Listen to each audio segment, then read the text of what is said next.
সে জীবনের তো কোনো দাম নাই আল্লাহর কাছে, যে জীবন সেজদাতে লুটে পড়ে না। এমন জীবনের আল্লাহর কাছে কোনো দাম নাই। যে ঈমান আপনারে আমারে ফজরের নামাজে নিয়ে আসতে পারে, ওই ঈমান কিভাবে আপনার মনে হয় যে ওই ঈমান আপনারে জান্নাতে নেবে? কেমনে মনে হয় যে ওই ঈমান আপনাকে জিহাদের মধ্যে নেবে? মুখে অনেক কিছু বলা যায়, আমি করব অমক করব, কিন্তু বাস্তবতা বড়ই কঠিন।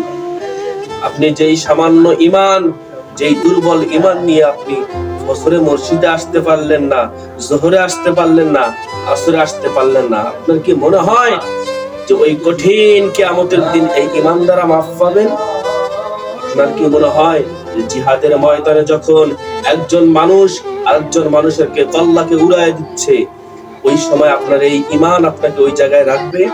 রাখবে না। এই জন্য কথা হচ্ছে, বিধান হচ্ছে আল্লাহর, দেশ হচ্ছে আল্লাহর, জমিন হচ্ছে আল্লাহর, আইন চলবে একমাত্র কার? আল্লাহ।